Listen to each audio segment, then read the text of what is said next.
bonsoir à tous et à toutes et bienvenue donc pour ce webinaire organisé par la Commission Femmes. Donc on a noté que le webinaire était très international ce soir, donc merci beaucoup à tous ceux qui viennent d'autres pays et encore bienvenue. Donc, du coup, le titre de notre webinaire, c'est « Avant la grossesse, que faire, que savoir ?» Voilà, donc on a un petit sondage d'abord à vous présenter. Donc, pour commencer, donc celui-ci, normalement, va s'afficher. Donc, petit programme, donc la présentation, l'introduction, les présentations médicales. Donc, on commencera par le docteur Roselyne Doiron sur l'accompagnement médical en vue d'une grossesse. Ensuite, la présentation du docteur Benoît Guillet, donc par rapport au conseil génétique, pour qui et comment. Puis, nous passerons aux expériences de patientes. Donc, ce soir, nous avons l'honneur d'avoir Axel, qui est conductrice de l'hémophilie sévère. Donc, elles vous diront tout, hein, elles se représenteront les filles. Nous avons aussi Manuela, vivant avec une pathologie plaquettaire, et Nadia, qui vit avec une maladie de Villepin type 1. Ensuite, à 19h20, nous aurons un petit flash de la commission femmes avec quelques messages clés. À 19h25, on va s'occuper des questions et des réponses et nous ferons une petite conclusion à 19h50 pour clôturer. Et donc, du coup, on est bien dans les temps. Donc, du coup, je vais passer la parole au docteur Roselyne Doiron, si je n'ai rien oublié.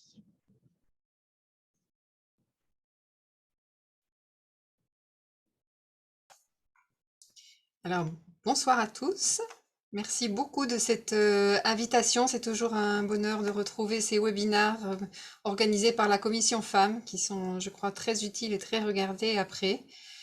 Et donc, le sujet d'aujourd'hui est particulièrement important parce qu'il y a encore beaucoup de choses qui sont à faire dans ce domaine. Donc, on va essayer d'aborder en tout cas quelques points sur les choses qui sont importantes à anticiper au préalable d'une grossesse.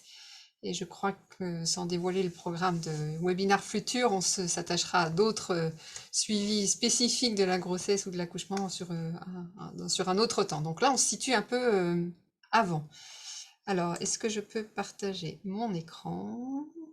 Voici donc mes liens d'intérêt. Et donc, pour replacer ce contexte des femmes qui ont une maladie hémorragique et qui envisagent d'avoir une grossesse, c'est effectivement un des points particuliers et vraiment spécifiques qui va nécessiter une attention.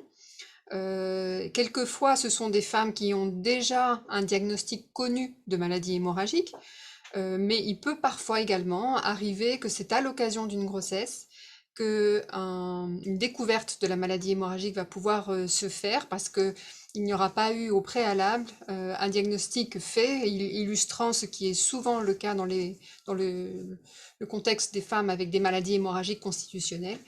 Il y a souvent donc un retard à l'identification de ces pathologies et ce qui représente bien sûr une perte de chance pour pouvoir accompagner et anticiper ces situations.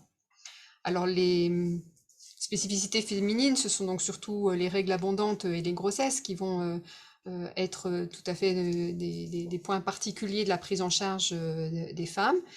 Et on se rend compte qu'il y a beaucoup de difficultés à bien connaître tous ces points-là. Et quand on discute avec les personnes concernées, leurs familles, mais aussi avec des professionnels de santé, et en particulier des professionnels non spécifiques des maladies hémorragiques, il y a beaucoup de méconnaissances et beaucoup d'ignorance sur la façon dont il faut organiser les choses et prendre en charge les choses. Tout ça pour dire donc que souvent on sous-estimait l'impact que pouvaient avoir les spécificités des saignements utérins, que ce soit dans le cadre des règles, mais également les saignements qui pouvaient arriver avant, pendant ou la grossesse, ou au moment de l'accouchement ou dans la période du postpartum.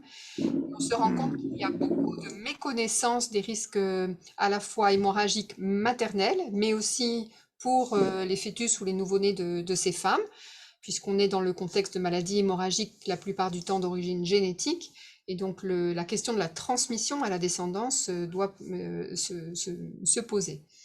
Et on se rend compte que dans les méconnaissances et les ignorances sur les prises en charge, ces femmes souvent ne connaissent pas leurs options en cas de désir de grossesse ou lorsqu'une grossesse est déjà débutée. Et ces problématiques font partie des sujets qui doivent être améliorés dans la prise en charge. Et ça fait partie des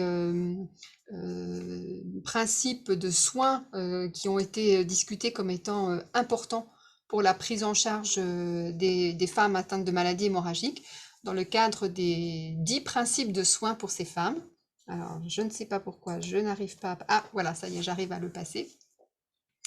Un groupe européen de cliniciens et donc d'une société savante de maladies hémorragiques qui s'appelle l'IAD, en lien avec l'Hémophilia Consortium, l'European Hemophilia Consortium, donc qui regroupe les différentes associations au niveau européen de maladies hémorragiques, ont identifié des points clés de prise en charge des femmes, et on voit que parmi l'ensemble de ces critères, alors je les ai traduits sur la diapositive suivante sur les 10 principes en français, et au moins 3 d'entre eux concernent les approches préconceptionnelles, donc tout ce qui concerne les informations à avoir avant une grossesse, ou lorsqu'une grossesse est débutée, les discussions sur l'indication ou non à réaliser un diagnostic prénatal, tout ce qui concerne le suivi des grossesses et la mise en place d'un protocole qui va sécuriser les problématiques hémorragiques non seulement de la maman mais aussi de leurs enfants,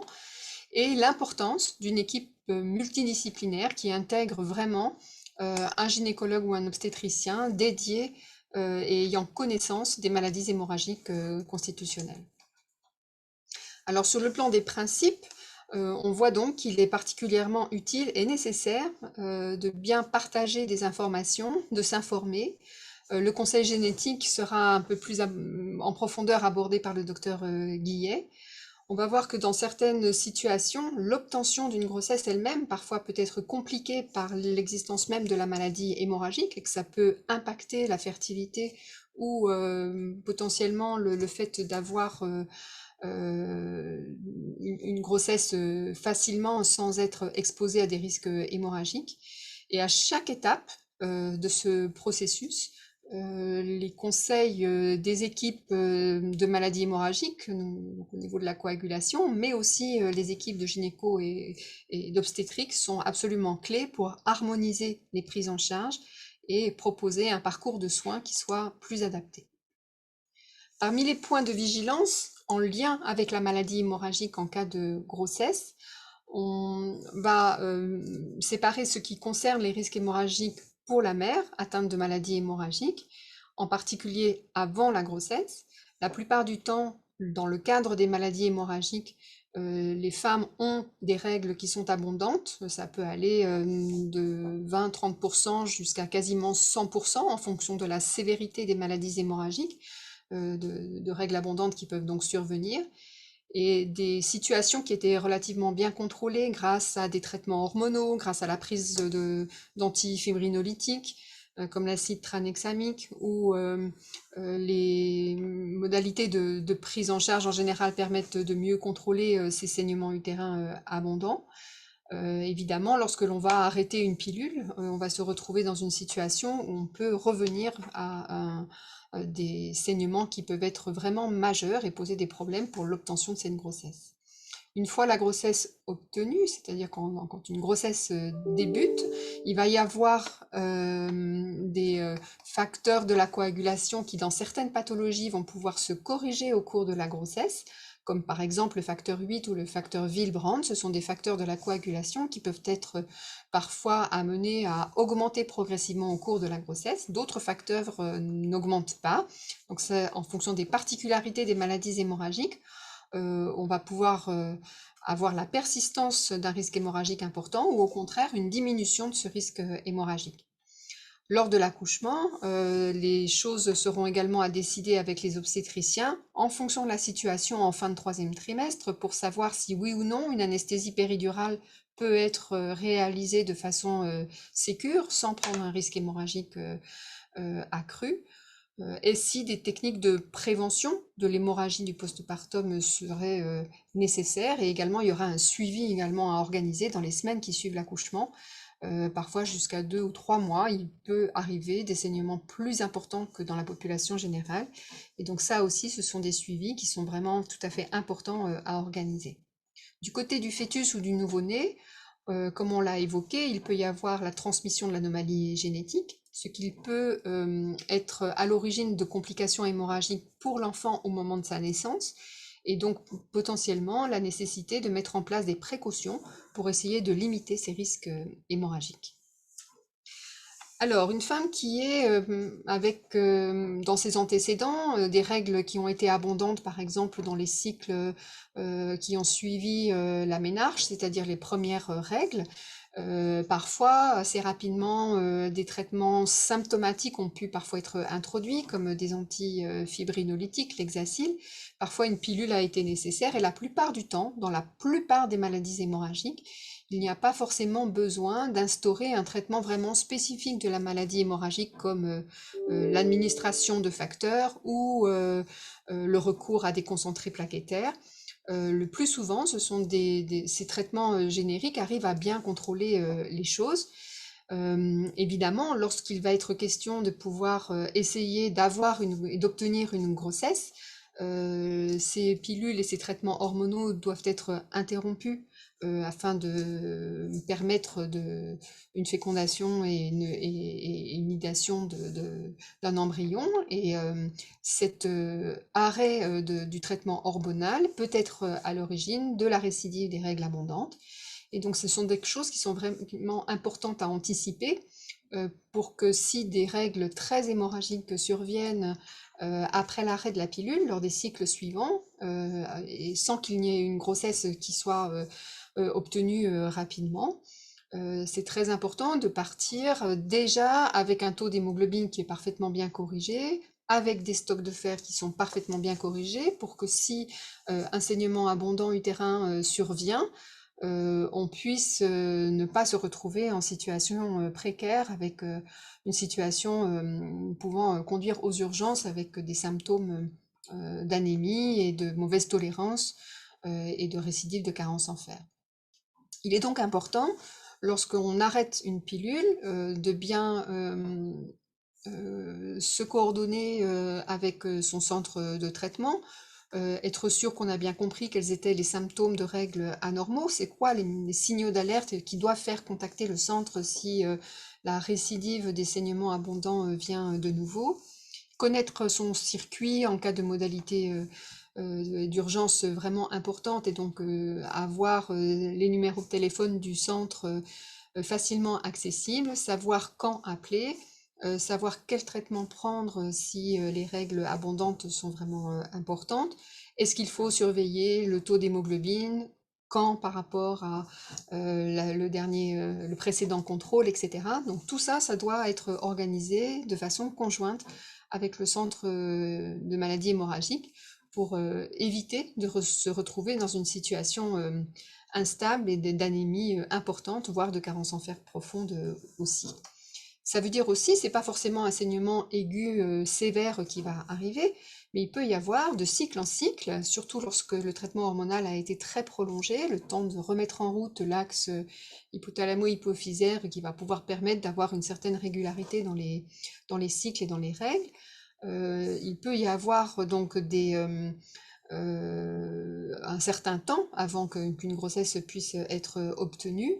Et si ces cycles sont très abondants, au fur et à mesure peuvent apparaître progressivement à nouveau une carence en fer, puis à nouveau donc une anémie, et donc ça doit être surveillé biologiquement également de façon régulière.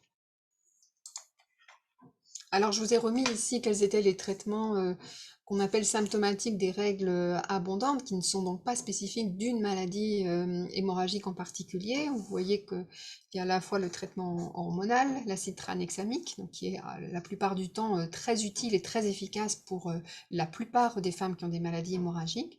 Le recours à des agents antalgiques en cas de règles très douloureuses, en évitant les anti-inflammatoires non stéroïdiens qui, eux, peuvent majorer les saignements.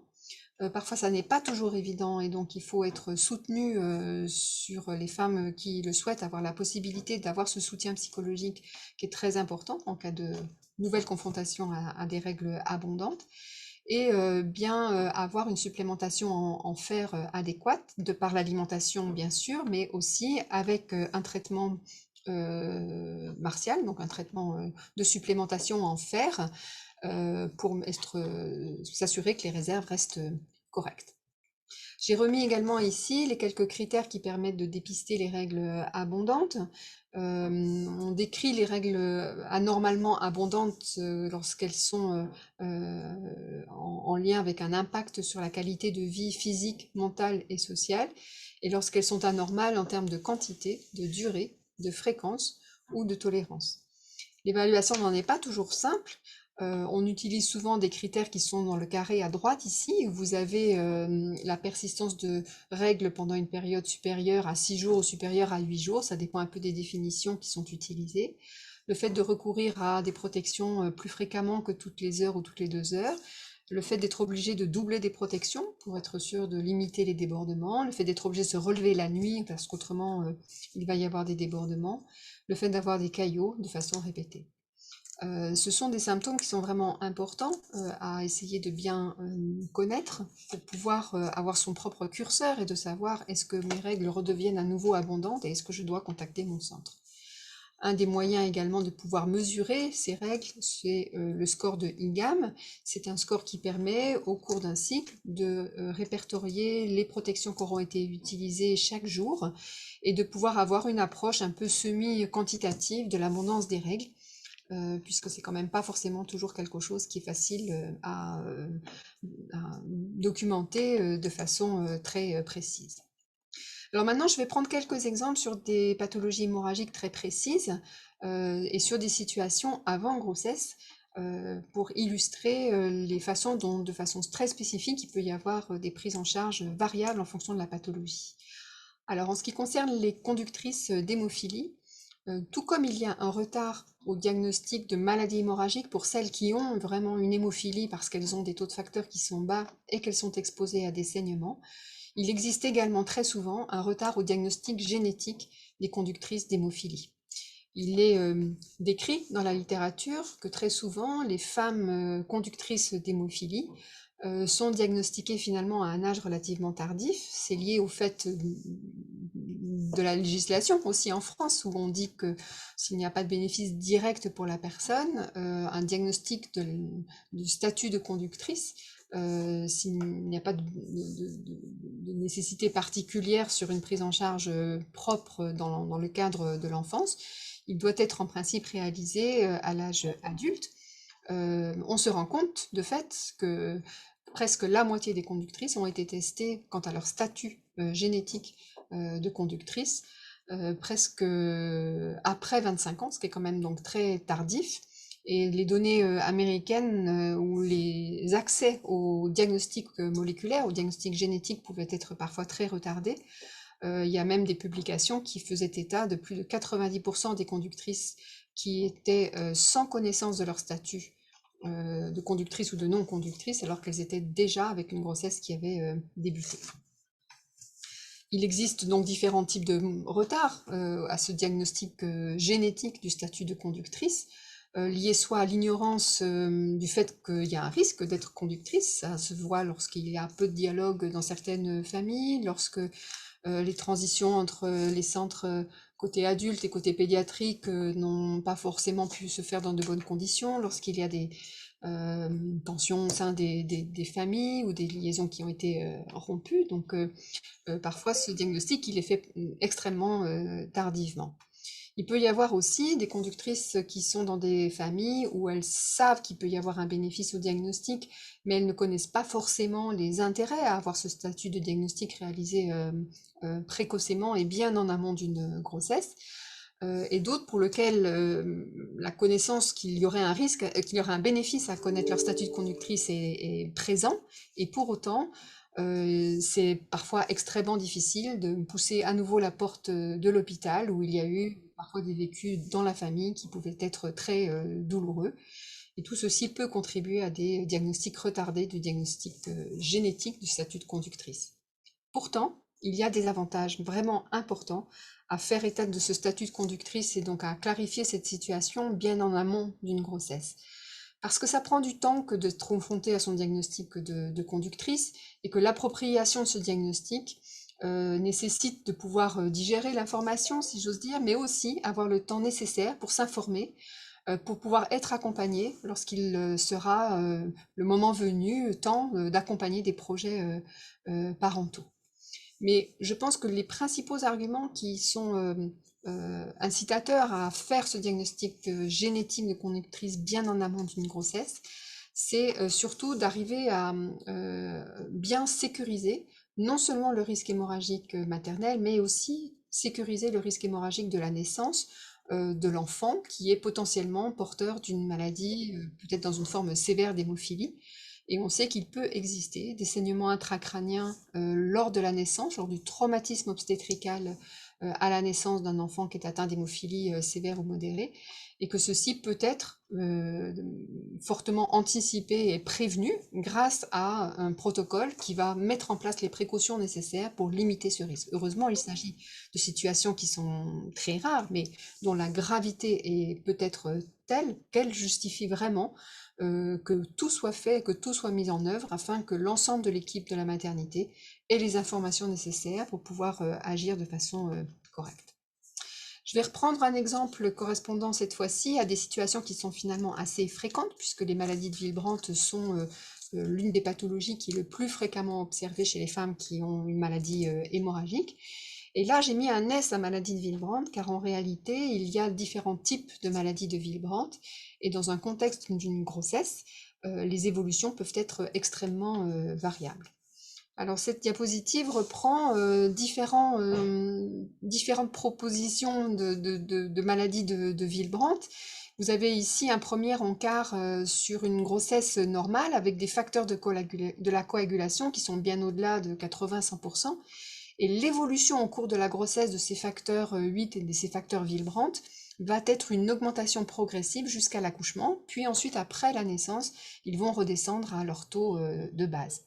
Dans le contexte d'une maladie de type 1, par exemple, vous pouvez avoir, comme sur la droite, en haut à droite, le graphe en haut à droite, une patiente qui avait des taux qui étaient diminués en dessous de 50% à l'état de base, et qui, lors de la grossesse, va avoir ses taux augmenter progressivement, et finalement se normaliser. Et pour ce type de personnes, la prise en charge de l'accouchement va être surtout une observation et une quantification des saignements, mais il n'y aura pas forcément de nécessité à avoir un traitement spécifique pour pouvoir corriger la coagulation, puisque déjà spontanément, les paramètres du facteur Willebrand auront été corrigés par la grossesse elle-même. Ça n'est pas le cas dans ce graphe ici, là où vous avez un autre type de maladie de Willebrand de type 1, où vous voyez que le taux de base ne va pas du tout se corriger. Et là, en revanche, au moment de la naissance, il va être nécessaire d'anticiper les choses. D'autres types un peu plus complexes que différents types 2 de la maladie de Willebrand sont indiqués ici, et chacun a vraiment son profil spécifique. Et donc cette diapositive, je trouve, illustre bien la personnalisation qui est absolument indispensable, et c'est important de connaître ces options et de savoir dans quelle catégorie de profil on pourra se retrouver à l'occasion de la grossesse, et ce qui sera nécessaire d'anticiper pour l'accouchement en fonction du type précis de la caractérisation de la maladie de Willebrand dont on est atteint. Enfin, comme troisième exemple, je vais prendre celui de la thrombasthénie de Lanzmann. Alors, il s'agit d'une pathologie qui est particulièrement rare. Ici, c'est la répartition dans la WFH qui répertorie au niveau mondial l'ensemble des maladies hémorragiques. Les principales maladies hémorragiques répertoriées sont des hémophilies, hémophilie A et hémophilie B, mais vous avez aussi des maladies de Willebrand et un petit pourcentage correspondant aux déficits rares ou aux pathologies plaquettaires qui sont beaucoup moins fréquemment retrouvées dans les patients qui sont inclus et répertoriés dans ces différents pays qui contribuent à cette quantification des maladies de Willebrand de par le monde. Parmi ces déficits rares, il y en a une qui est particulièrement rare et qui s'appelle la thrombasthénie de Glanzmann. Cette diapositive date déjà un peu, on n'est plus aux alentours de 2000, on est proche plutôt de 3000 au jour d'aujourd'hui. Et vous voyez que l'incidence, c'est-à-dire le nombre de cas au sein d'une population, est quand même extrêmement rare, puisque c'est quasiment un cas sur 1 million, donc c'est vraiment une pathologie qui est particulièrement rare. Mais c'est une pathologie qui est très sévère et qui donne essentiellement des syndromes hémorragiques muqueux qui sont la plupart du temps pas mal corrigés avec des antifibrinolytiques comme l'acide tranexamique ou des mesures de compression locale. Mais si ça ne suffit pas, les traitements standards de cette pathologie sont de recourir à des transfusions de plaquettes qui vont venir permettre de corriger la coagulation, puisque dans cette pathologie, les plaquettes sont déficitaires et ne permettent pas d'arriver à stopper de façon simple les hémorragies. La principale problématique de ces transfusions de plaquettes sont qu'elles expriment la protéine qui manque à la surface des plaquettes chez les personnes qui sont atteintes de thrombasthénie de Glanzmann. Et le fait d'être exposé par transfusion à ces plaquettes qui viennent d'un établissement du sang, enfin d'une banque du sang, va générer un certain nombre de complications. D'abord, ça peut faire que des anticorps antiplaquettes vont arriver, et ceux-ci vont pouvoir être à l'origine de réactions cliniques d'intolérance, par exemple des fièvres, des frissons, des allergies à l'occasion d'une transfusion plaquettaire ultérieure. Ça peut rendre les plaquettes inefficaces, parce que les anticorps antiplaquettes vont détruire les plaquettes qu'on pourrait être amené à donner, et de ce fait, on n'arrivera pas de façon simple à corriger la coagulation. Et surtout, il peut également arriver que ces anticorps traversent la barrière placentaire, c'est-à-dire qu'une maman enceinte qui est atteinte d'une thrombasthénie de Glanzmann et qui a ces anticorps antiplaquettes de façon élevée, pourra transmettre ces anticorps à son bébé s'il exprime des plaquettes normales, enfin, au moins à 50% de la normale, s'ils expriment la glycoprotéine qui est manquante dans le cadre de cette pathologie. Et donc ça va évidemment compliquer la possibilité d'avoir une grossesse qui se déroule normalement. Donc la situation chez ces femmes, elle est très complexe puisque vous pouvez avoir des règles extrêmement abondantes.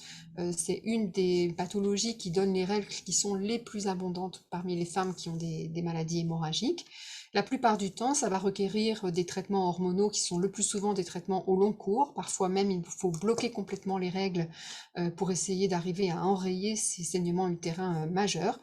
Et donc c'est vrai que dans ce contexte, c'est assez compliqué d'avoir des grossesses parce que dès qu'on va arrêter le traitement hormonal, on va forcément donc revenir vers des règles extrêmement abondantes qui souvent vont être obligées de faire reprendre un traitement hormonal. Et donc on n'arrive pas à se sortir de ce cercle pour obtenir une grossesse et permettre ces femmes d'avoir une grossesse qui se passe.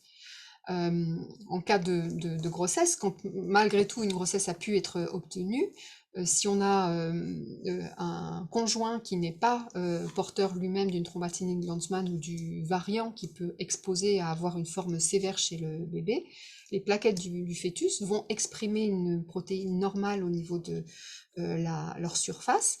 Et on sait qu'il peut y avoir des transferts de ces plaquettes du fœtus chez la mère, et ça va faire comme si on transfusait la mère avec des plaquettes normales, et elle va probablement pouvoir développer encore plus d'anticorps anti-glycoprotéines, cette fameuse glycoprotéine qui manque dans le contexte des Glanzmann, ce qui va grandement compliquer la gestion des syndromes hémorragiques chez cette femme, avec des risques d'inefficacité des transfusions de plaquettes, et surtout des hémorragies au moment de l'accouchement qui vont être d'autant plus difficiles à contrôler.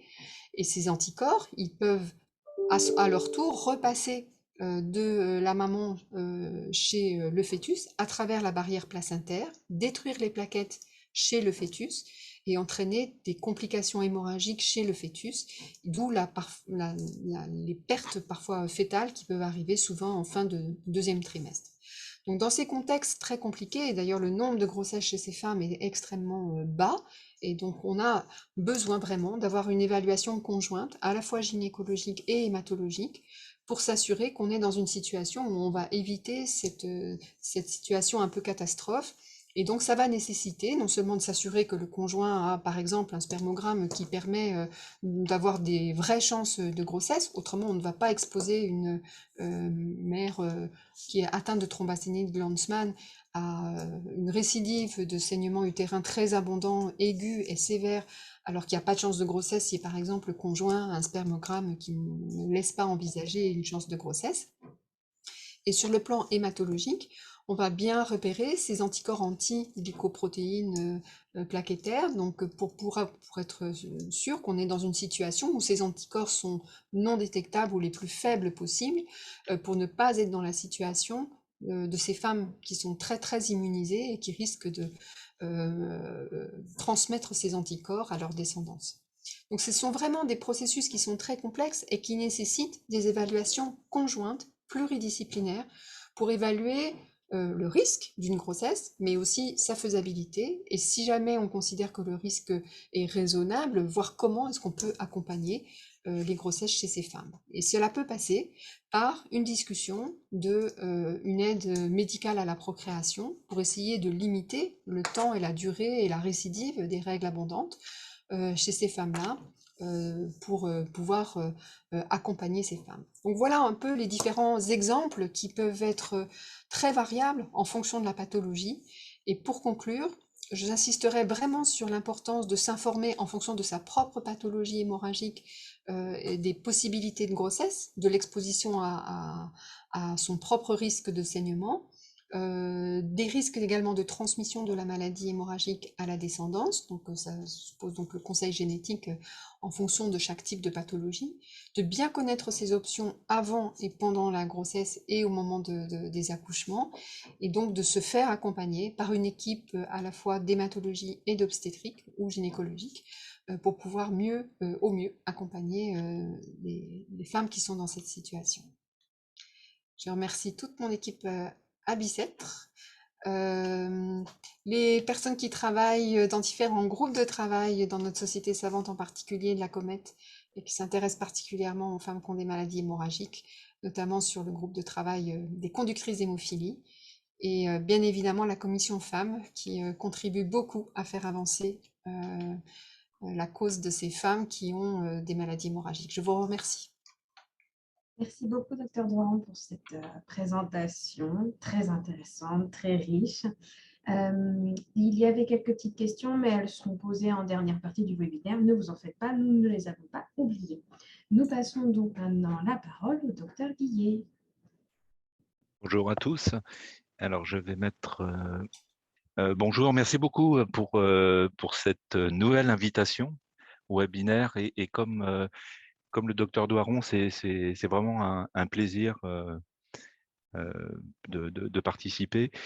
J'ai volontairement fait une présentation courte, plus courte que la dernière fois, comme ça pour permettre d'avoir des questions et d'échanger, de discuter. Alors, moi, mon sujet, c'était conseil génétique, diagnostic préimplantatoire, diagnostic prénatal, PMA, et pour qui et comment. Mes conflits d'intérêts.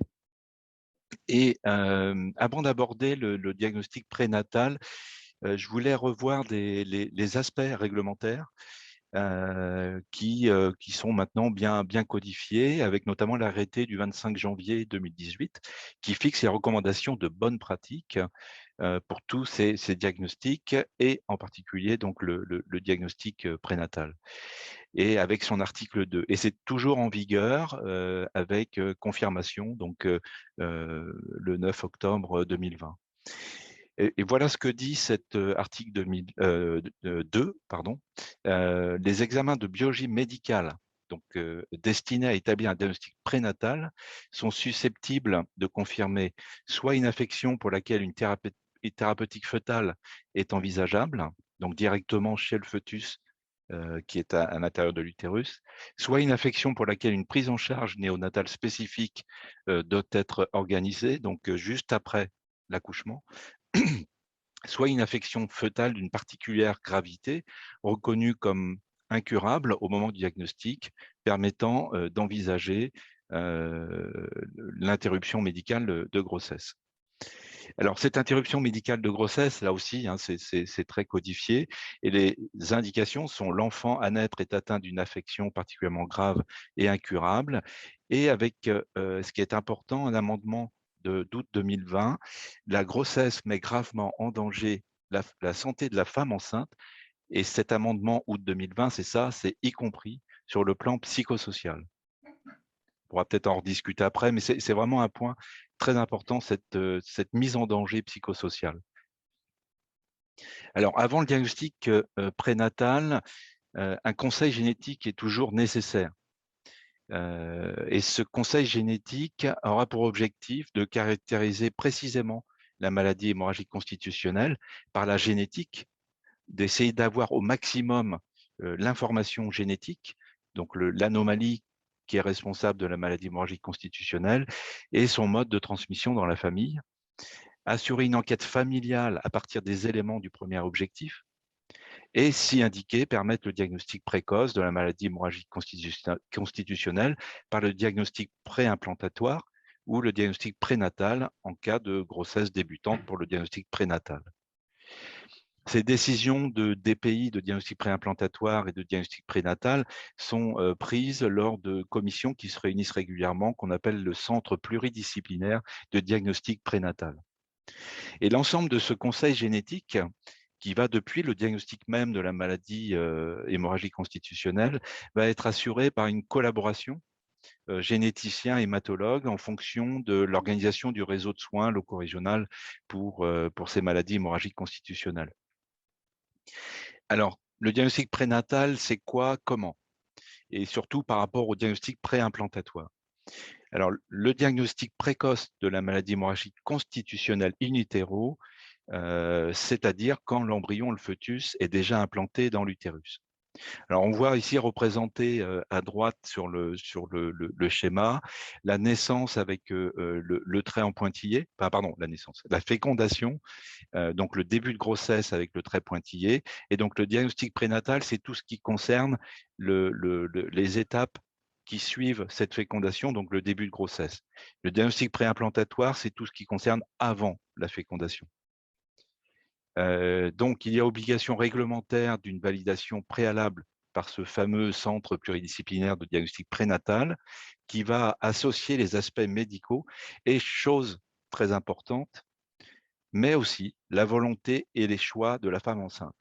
Donc ça, c'est dans les textes, c'est une obligation que cette commission entende la volonté et les choix de la femme enceinte. Et donc, ce que je disais, c'est si on intervient sur un diagnostic précoce avant même la fécondation, on parlera de diagnostic préimplantatoire et qui amènera, bien sûr, ensuite à une fécondation in vitro. Alors, les grandes étapes du diagnostic prénatal, j'ai dessiné ici une frise qui représente la durée d'une grossesse. On commence par donc la grossesse, on lui donne l'âge en semaines d'aménorrhée. La semaine d'aménorrhée, c'est le nombre de semaines depuis les dernières règles, et ça correspond à un âge de grossesse, c'est-à-dire depuis la fécondation, moins 2 semaines. Par exemple, 10 semaines d'aménorrhée, c'est 8 semaines de grossesse. Et au cours de cette durée, donc de cette évolution de la grossesse, on va avoir différentes étapes possibles où on peut réaliser donc le diagnostic prénatal. Le premier, c'est à partir de 10 semaines d'aménorrhée, c'est le diagnostic de sexe fœtal. Alors, le diagnostic de sexe fœtal, il va être important si la maladie hémorragique constitutionnelle affecte seulement les garçons, comme une hémophilie sévère. Alors, ça se passe comment? C'est sur une prise de sang. Il y a une analyse génétique derrière qui permet de préciser si le fœtus est un garçon et masculin ou féminin. Arrive ensuite, à partir de la 11e semaine d'aménorrhée, des diagnostics prénataux qui demanderont des gestes plus invasifs. Tout d'abord, c'est la choriosynthèse, ou on l'appelle aussi biopsie de trophoblaste, c'est exactement la même chose. Et le trophoblaste, c'est le futur placenta. Et pour arriver à cette biopsie de ce futur placenta, il faut utiliser une aiguille que les obstétriciens, les gynéco-obstétriciens vont donc utiliser pour traverser forcément donc le ventre jusqu'à l'utérus pour faire une toute petite biopsie de ce placenta naissant. Vient ensuite un diagnostic prénatal plus tardif à partir de la 14e semaine d'aménorrhée qu'on appelle la myosynthèse. Donc, c'est la ponction du liquide amniotique, là aussi qui nécessite évidemment une aiguille pour prélever juste un petit peu de liquide amniotique. Et enfin, la chordosynthèse qui correspond à une ponction de sang fœtal et donc qui nécessite que le fœtus soit à ce moment-là, à ce moment-là, la capacité de fabriquer du sang. Et donc, c'est au-delà de la 20e semaine d'aménorrhée. Et on utilise là aussi une aiguille. Donc, c'est un geste qui n'est pas très simple, hein, parce qu'il faut viser bien les vaisseaux du cordon ombilical. Donc, les analyses génétiques seront faites sur les 3 premiers types de diagnostic prénatal. Donc, on mesure bien là la nécessité d'avoir la caractérisation génétique de la maladie hémorragique constitutionnelle, qui a donc été faite très en amont par ce conseil génétique et l'enquête familiale. Et puis, la chordosynthèse qui va permettre de faire des dosages de facteurs, d'analyse de cellules sanguines en fonction de la maladie hémorragique constitutionnelle et bien sûr l'analyse génétique. Ce qu'il faut prendre en compte, c'est voilà. Ce qu'il faut bien prendre en compte, c'est le risque hémorragique maternel aussi. Et donc, est-ce que la mère a elle aussi, du fait de cette maladie hémorragique constitutionnelle familiale, un risque hémorragique? Donc là aussi, l'enquête familiale et le diagnostic chez la mère elle-même avant ces étapes-là de diagnostic prénatal doivent être idéalement faites. Alors, le diagnostic de sexe fœtal, c'est sur une prise de sang. Donc, le risque hémorragique maternel est très peu important. C'est une simple prise de sang. Après, il existe un risque hémorragique qu'il faut prendre en compte pour tous les autres processus de diagnostic prénatal, comme la choriosynthèse, la myosynthèse et la chordosynthèse. Et je terminerai sur cette présentation très courte sur le diagnostic préimplantatoire, qui est, lui, le diagnostic in vitro avant l'implantation embryonnaire, si vous vous rappelez le schéma tout à l'heure. Donc, on est vraiment avant la fécondation. C'est une alternative au diagnostic prénatal et à l'interruption médicale de grossesse. Mais c'est une procédure qui est encore lourde, qui est longue, qui n'est pas toujours disponible à proximité. Par exemple, en Bretagne, on n'a pas de centre. Le centre le plus proche, c'est Nantes. Et donc, à quoi ça correspond? Ça correspond donc après une étude de dossier médical qui est ce fameux conseil génétique. Ce que vont faire donc les gynéco-obstétriciens, les spécialistes donc des fécondations in vitro, ils vont faire donc une stimulation ovarienne, donc avec des traitements par hormonaux, ce qui va permettre de développer au niveau de l'ovaire donc des ovocytes qui vont être matures. Ces ovocytes, il va falloir aller les chercher, donc ça va nécessiter une ponction, donc qui fait monter donc une aiguille jusque dans l'ovaire pour récupérer ces ovocytes matures. Et ces ovocytes matures sont mis après donc dans un tube ou dans une petite boîte de pétri. Et à ce moment-là, soit on fait un diagnostic génétique directement sur ces ovocytes, et il y aura une sélection. On garde uniquement les ovocytes qui ne portent pas la mutation de la maladie hémorragique constitutionnelle, et on les met en présence de spermatozoïdes. Ça s'appelle la fécondation in vitro. On laisse proliférer les cellules à partir de cette fécondation. On obtient un embryon qu'on voit ici représenté à droite, et lequel embryon sera implanté ensuite intra-utérin. On peut procéder autrement. On prend donc ces fameux ovocytes matures, on les met en contact de spermatozoïdes, donc c'est ce qu'on appelle donc la fécondation in vitro.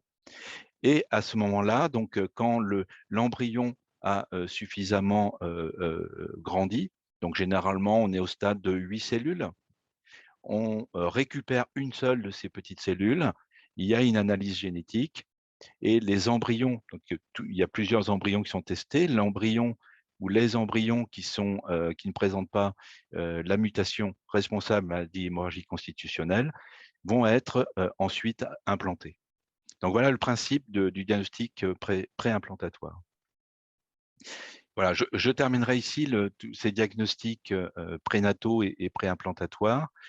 Et je précise également, j'allais oublier, que, attention, il y a un geste potentiellement invasif, là encore, qui est invasif, pardon, et donc potentiellement à risque hémorragique dans cette succession de choses, qui est la ponction même d'ovocytes. Et donc là aussi, il est important de bien déterminer le niveau de coagulation, d'hémostase de la femme en question. Et donc, je termine par vous remercier de m'avoir encore invité, et je suis prêt aux questions, à Merci toutes les beaucoup, questions que vous docteur. voulez. Merci. Merci beaucoup, docteur Guillet. Alors, on n'a pas de questions pour le moment, parce qu'en fait, vous avez répondu apparemment aux questions au fur et à mesure dans votre présentation. Sans les voir en plus. Voilà, c'est ça. Mais moi, j'en ai gardé une pour la fin. Voilà, donc il n'y a pas de souci, vous aurez des questions quand même à la fin du webinaire, si ça vous va. Alors, du coup, on va passer à la partie donc, témoignage des patientes, parce que du coup, nous avons des femmes. Et donc, je vais laisser la parole à Clara.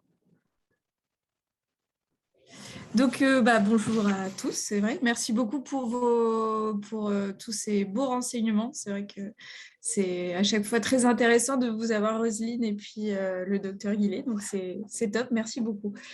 Donc, normalement, on doit avoir nos 3 chères interlocutrices dans la conversation, puisque en fait là on va passer à la partie témoignage.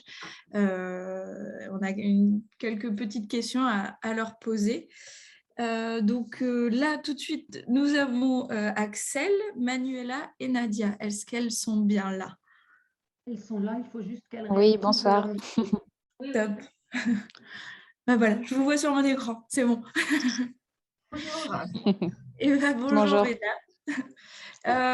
Déjà, dans un premier temps, c'est vrai que Charline, tout à l'heure, vous a fait une petite présentation, mais je vais vous laisser vous représenter et puis, dans cette présentation, parler un petit peu de votre rapport à la maladie, de votre histoire et puis des connaissances que vous avez tout autour de ça. Je vois que Manuela a sa webcam d'allumée, donc on va commencer par Manuela. Bien. Bonjour à tous. Alors, je remercie d'abord la commission femmes de me permettre aujourd'hui de témoigner.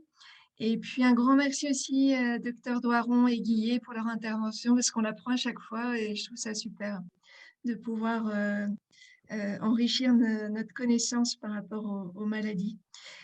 Donc, moi, je suis Manuela Laurent, responsable de la commission plaquettaire au sein de la FH. Et donc, j'ai une thrombopénie constitutionnelle, moi et mes enfants. J'ai 2 enfants, donc Emeric qui a 10 ans et Margot qui a 5 ans. Donc, le rapport à la maladie. Eh bien, écoutez, j'ai vécu en fait enfant avec beaucoup de saignements de nez. J'avais beaucoup de fatigue. J'ai été supplémentée en fer très souvent. Donc, en fait, ça a été une enfance pas forcément facile et puis on n'arrivait pas à mettre un nom sur la maladie. Ça a pris 3-4 ans. Et puis, voilà, on a mis un nom quand j'avais l'âge de, je crois, 4-5 ans. Donc, c'est la méégline, la maladie de la méégline. Hein, donc, c'est la MYH9.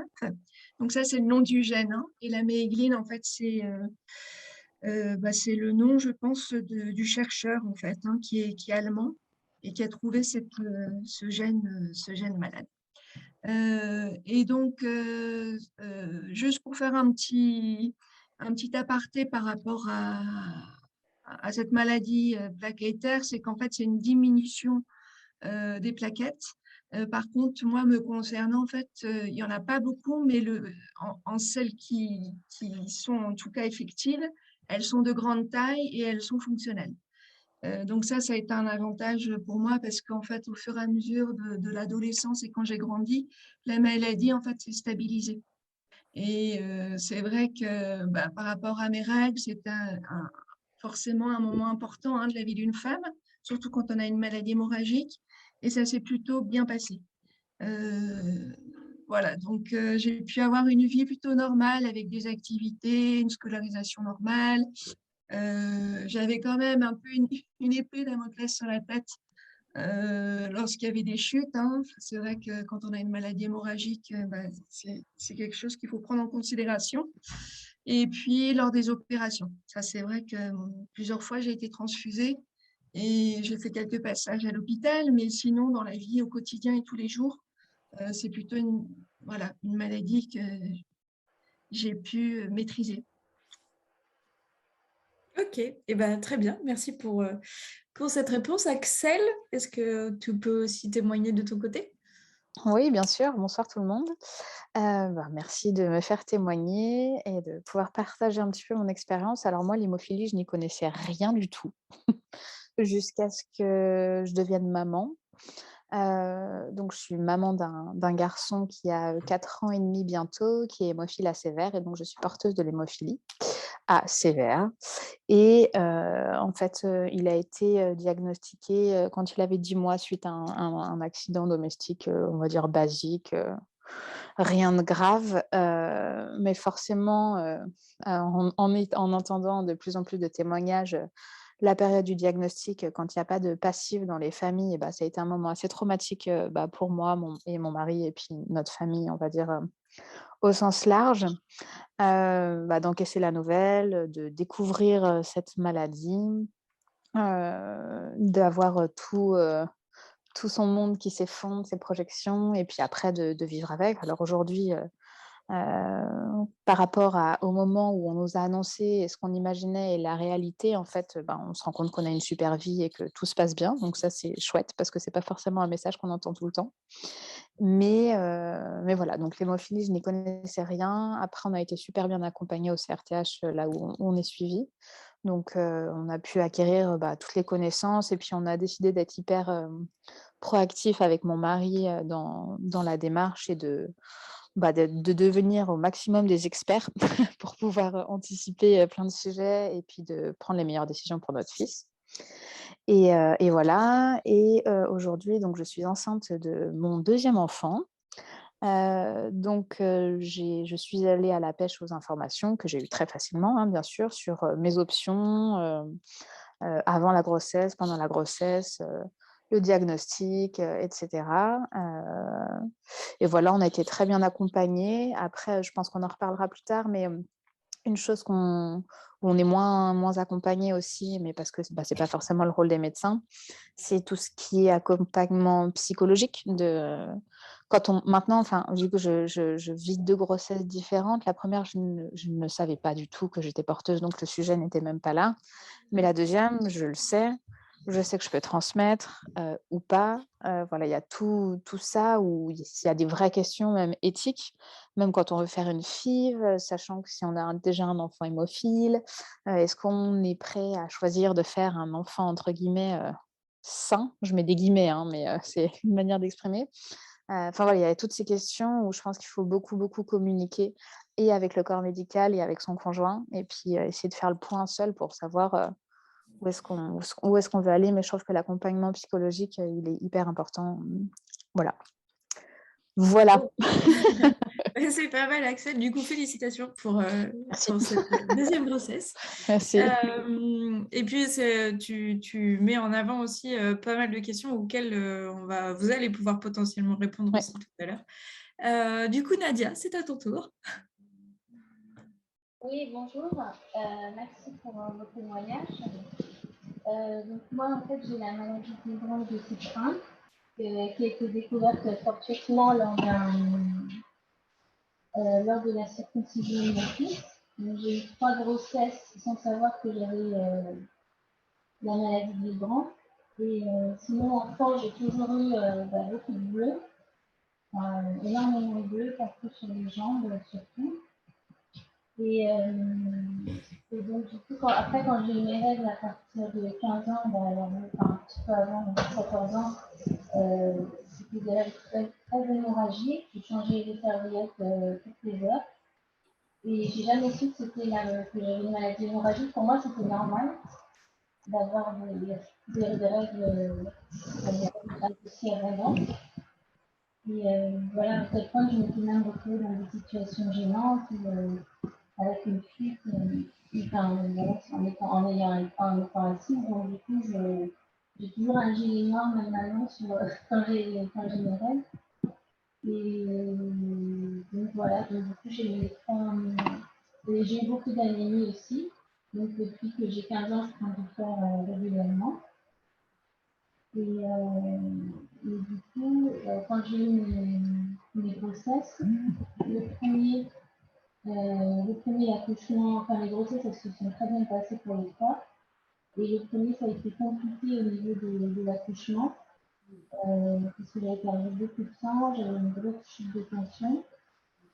Mais bon, j'avais jamais été diagnostiquée. Et puis moi, la première fois que j'ai vu une gynécologue, c'était à 27 ans pour ma première grossesse.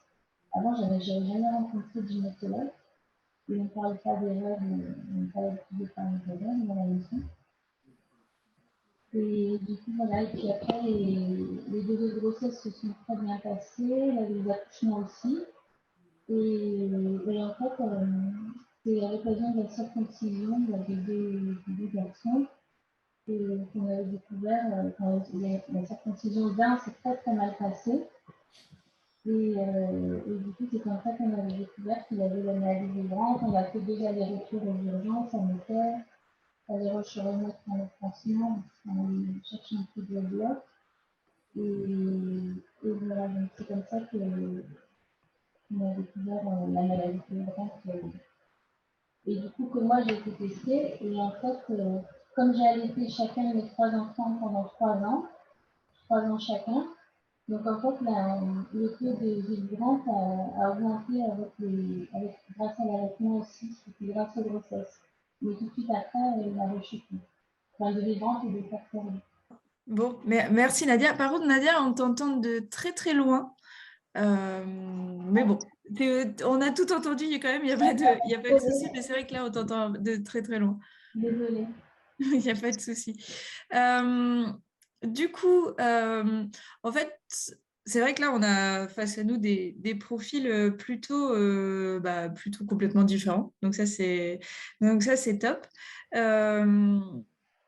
Par exemple, moi j'avais une question, surtout par rapport au savoir de la transmission de la maladie lors de votre projet de grossesse. Qu'est-ce qu'il y a eu comme questionnement et comment est-ce que vous avez pu aborder aussi cette question-là avec votre conjoint? Par exemple, Axel, sur ta deuxième grossesse, Ouais. quelles ont été en fait les nouvelles questions que vous vous êtes posées? Bon, déjà, on a déjà un garçon hémophile, donc on sait ce que c'est que d'élever un enfant hémophile. La plus grosse question, et là où on a eu le plus d'échanges, c'est est-ce qu'on va être capable de rajouter, on va dire ça, une dose de stress au stress quotidien qu'on vit? Est-ce qu'on va être capable d'assurer? Est-ce qu'on en a envie aussi? Mais c'était vraiment sur ça parce que même, je le disais tout à l'heure, même si au quotidien tout se passe bien, enfin, il y a quand même, on a quand même peur souvent, on a peur qu'il se fasse mal, et puis même si au final on a de la chance, il a pas fait des marthroses. Il n'a jamais fait des marthroses, il n'a jamais eu d'accident grave, sauf lors de son diagnostic. Il y a quand même une dose de stress qui est là pour les parents d'enfants hémophiles. Donc, c'était vraiment ça. Il y a aussi la question de se poser, on en a déjà le premier qui est hémophile, si le deuxième l'est, donc voilà, cette dose de stress à gérer. Mais s'il ne l'est pas, comment la fratrie peut communiquer, parce que voilà, on a échangé pas mal avec la communauté aussi. On voit qu'il y a vraiment un enjeu là-dessus, sur la fratrie, sur l'attention qu'on porte à quelqu'un qui est hémophile et peut-être l'attention qu'on porte moins à quelqu'un qui ne l'est pas. Enfin, voilà, il y a toutes ces questions qui sont là. Ouais, sur la peur, en fait. Il y a beaucoup, en tout cas, nous, personnellement, je veux dire, même moi, personnellement, il y avait, et il y a encore, même aujourd'hui, beaucoup de questionnements, beaucoup de peur. Et Je crois que c'est normal d'avoir peur, voilà, faut l'accepter aussi, parce que c'est pas forcément toujours évident, mais ouais, c'est surtout ça, je dirais. Ouais. Et, Manuela et Nadia, n'hésitez pas aussi à rebondir sur cette question-là, mais en plus, on se posait aussi la question de est-ce que votre entourage a été surpris en connaissant vos pathologies, est-ce qu'ils ont été surpris de votre désir d'enfant ou même est-ce que vous avez eu des avis contradictoires auprès des médecins ou autres? Qu'est-ce qu'on vous a dit en fait lors de ce projet? Manuela, peut-être? Oui. Alors moi, c'est peut-être un petit peu différent parce que avant d'avoir des enfants, en fait, j'avais vers l'âge de 30 ans, j'avais été voir mon médecin et j'avais eu une discussion avec lui pour comprendre un petit peu la transmission de la maladie. Et il m'avait dit clairement qu'à 50%, je transmettrais le gène à mes enfants. Donc pour moi, en fait, c'était un peu un sujet tabou parce que je me disais, bah, c'est tout. J'avais un peu clos le sujet en disant, bah, je serai jamais mère. J'avais pas envie de transmettre, quoi. Et puis voilà, les années passant, j'ai rencontré mon mari et je pense que c'est lui qui a fait tout débloquer parce qu'il a été très compréhensif. On en a reparlé. Et puis c'est vrai que quand on est en couple, on avait quand même ce désir d'enfant. Donc c'est vrai qu'il y a eu plein de peurs et puis il y a eu des discussions avec les hématologues et puis qui nous ont rassurés aussi sur le fait que mes plaquettes étaient quand même si elles étaient minimum, elles étaient fonctionnelles. Donc ça nous a quand même rassurés. On a pris la décision de faire un enfant et de donner la vie. Et ça s'est plutôt bien passé, on va dire. Mm. Voilà. Ok. Donc je pense que c'est vrai que j'ai pas la même histoire que comment, je sais plus comment elle s'appelle, la première. Axel.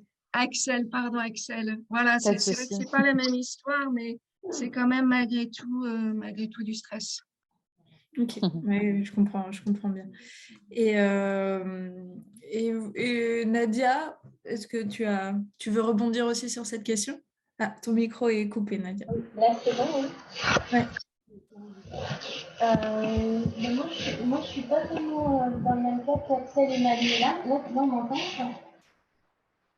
Parce que moi, je l'ai découvert après mon grossesse. Donc la question, D'accord. elle ne se posait pas de savoir est-ce que j'en fais un autre. Non, comme j'ai pu découvert après les temps, donc Oui, c'est vrai que la question du coup se pose un petit peu moins. Donc, nous, on avait préparé d'autres questions. À partir du moment, et là je pense que ce sera plus, encore une fois, orienté sur Manuela et Axel, mais une fois que la décision a été prise de faire un enfant, quelles difficultés en fait vous avez rencontrées avant d'être enceinte? Par exemple, l'arrêt de la pilule, le retour des règles abondantes. Est-ce que vous pouvez un petit peu nous en parler de ce début de projet?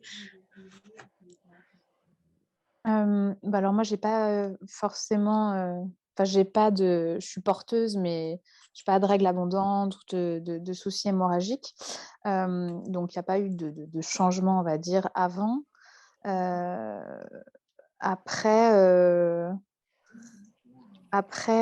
pendant le début de la grossesse, encore une fois, moi, c'était plus des questionnements qui m'ont traversée au final, parce que même si on a des certitudes de vouloir faire un enfant, quand ça arrive, il y a toutes ces questions qui ressurgissent. On pensait avoir réglé des sujets, et puis en fait, pas forcément.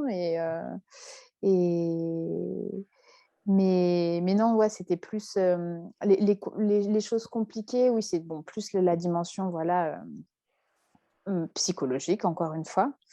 Et aussi de devoir à chaque fois qu'on rencontre quelqu'un du corps médical, alors même si les gens qui nous accompagnent sont bienveillantes et surtout quand on est enceinte, je trouve, je pense aux sages-femmes, mais c'est de devoir réexpliquer son histoire à chaque fois, qui, même si on arrive à en parler de mieux en mieux avec les années, ça reste toujours quand même des sujets intimes, sensibles et de devoir réexpliquer à chaque fois ce qu'on a traversé, d'où on vient, ce qui nous attend, etc. Enfin, c'est toujours difficile. Et voilà. Et là, par exemple, je sais que pour ce deuxième accouchement, donc, on connaît le sexe puisque j'ai fait un diagnostic prénatal. Donc, c'est un garçon. Après, on a fait le choix de ne pas aller plus loin, de savoir s'il était hémophile ou pas, parce que pour nous, en tout cas, la question ne se posait pas de le garder ou pas. De toute façon, on le gardait garçon ou fille, mais j'avais besoin de savoir si c'était un garçon ou une fille pour traverser la grossesse plus sereinement.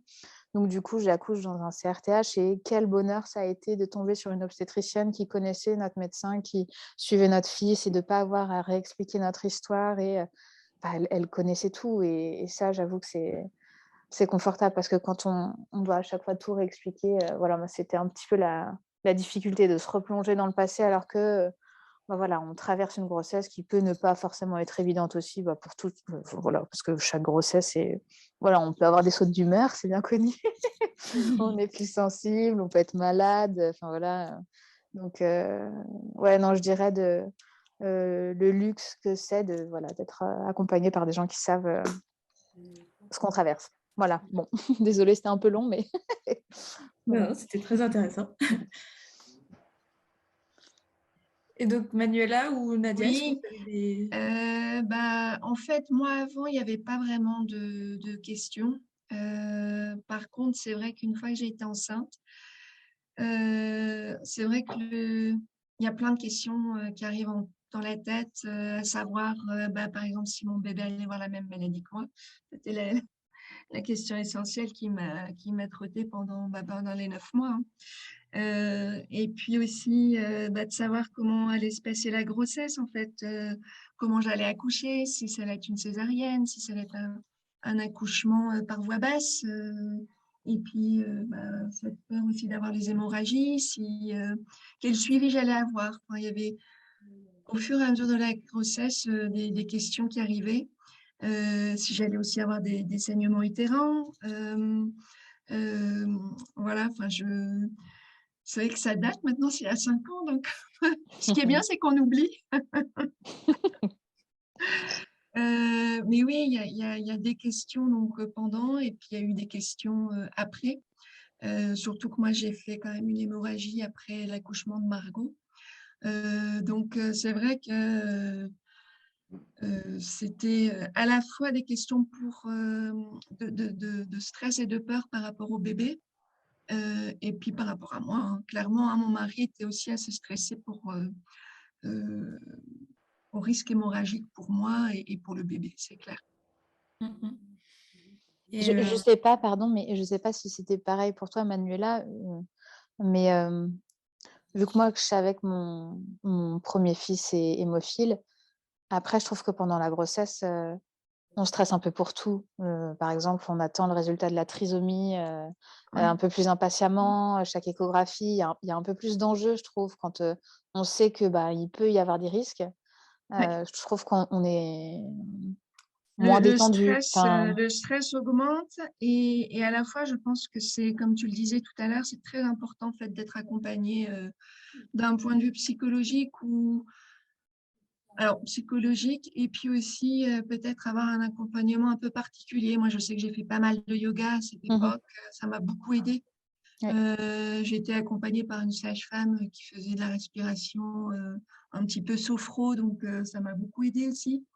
Et ça, je pense que quand on a des grossesses un peu particulières, c'est essentiel de se faire accompagner et de trouver la forme qui nous correspond. Hein. Ça peut être d'aller voir une psychologue, mais ça peut être autre chose. Hein. Ça peut être, moi, je sais que la sophro, la réflexo, tout autour en fait, de l'accompagnement pour mieux gérer le stress, ça m'a beaucoup aidée. Et du coup, quand on parle de cet accompagnement-là, là, on va surtout parler comment dire, si votre centre de traitement et votre centre de suivi Est-ce qu'il était éloigné de votre domicile ou au contraire, vous pouviez y aller facilement? Parce qu'on sait que c'est souvent des problèmes pour les personnes ayant des pathologies qui sont assez éloignées des centres. Comment est-ce que vous avez préparé justement ce point-là? Moi, je sais qu'entre ma première grossesse et ma deuxième grossesse, on a déménagé. Donc maintenant, on est au milieu de nulle part. Donc, je ne suis plus du tout à côté du CRTH. Mais j'ai un accompagnement dans la ville là où je suis. Mais je n'avais pas trop préparé ça, de toute façon. Mais justement, ça s'est bien organisé. Une fois tous les mois et demi, je vais au CRTH et après, j'ai mon suivi, on va dire, avec la sage-femme. Mais donc, j'ai pas. Mais c'est pas une question qui me stresse parce que maintenant, je sais ce que c'est, j'ai un peu d'expérience et c'est pas vraiment un sujet, quoi. Enfin, pour moi. Tu ne te sens pas isolée loin de tout, quoi. Non, non.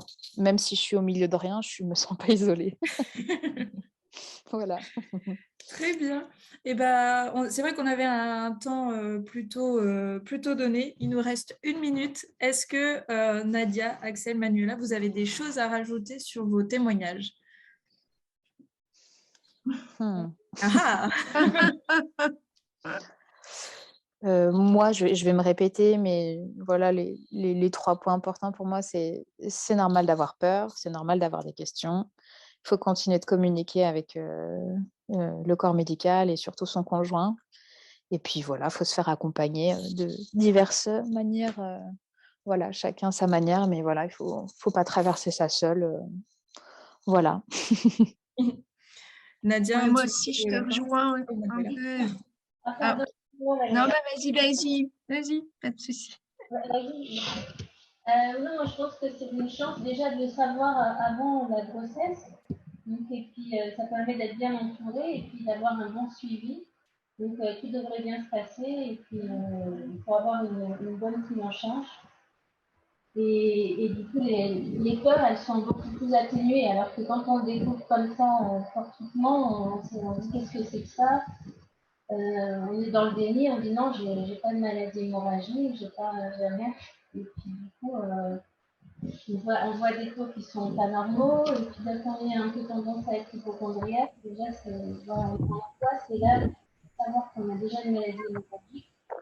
Et c'est top que déjà on sait qu'on va être bien suivi et puis bien pris en charge, il n'y a pas d'appréhension, tout va bien se passer.